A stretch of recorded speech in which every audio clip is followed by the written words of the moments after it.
This public service announcement is brought to you by Humper Health.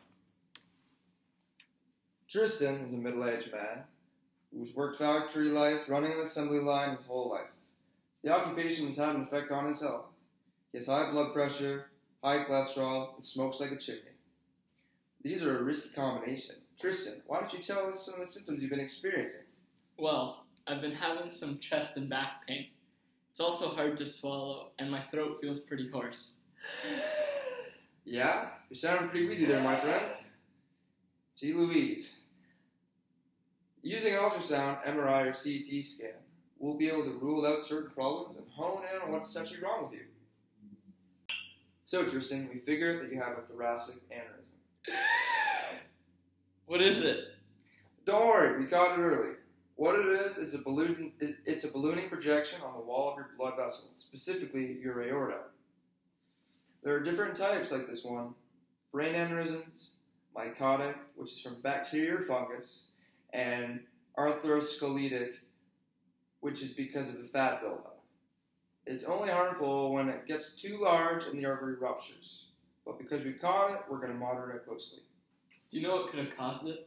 Well, your blood pressure and cholesterol are high, not to mention your bad smoking habits probably contributed to what's called a dissection, which means damage or like a tear to the wall of your artery. I don't understand. What's a dissection? Well, there's a type A and a type B, which just means your upper and lower parts of your aorta. The same risks apply for an aneurysm for a dissection. To be sure there's a dissection, we could do some of the same tests we did to find your aneurysm. If there is, it would make sense because the symptoms like severe chest pain and trouble swallowing occur in both. What are you going to do about it if it ruptures? Then we need to perform surgery because the bleeding would likely be fatal. Are there any medications that I need to take? Simple pain medication. If it were a mycotic aneurysm and the bacteria or fungus were involved, then you need an antibiotic and then possibly surgery. Okay, but does this aneurysm thing cause pain in my legs as well? It's quite possible. What's happening with your legs, Kirsten? Well, my veins are all bulgy, and my feet and ankles are pretty swollen. It's making my legs pretty tired and achy. Well, it looks like you have varicose veins. But we're going to take another ultrasound just to be sure. Yep, Tristan, you've got varicose veins. Probably from all the standing and all these years of hard work. Plus you're getting older, which means the elastic qualities of your veins are decreasing. I knew I should have retired early.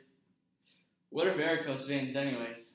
Well, your veins are weakened and therefore dilated or inflated, which is why they're bulging. This may have been genetic.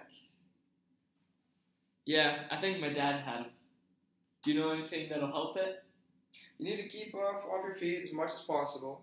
And you should also have some supportive socks to encourage the flow of blood back up your legs and to relieve the pain. Make sure your pants and socks aren't too tight. And try not to stand for too long.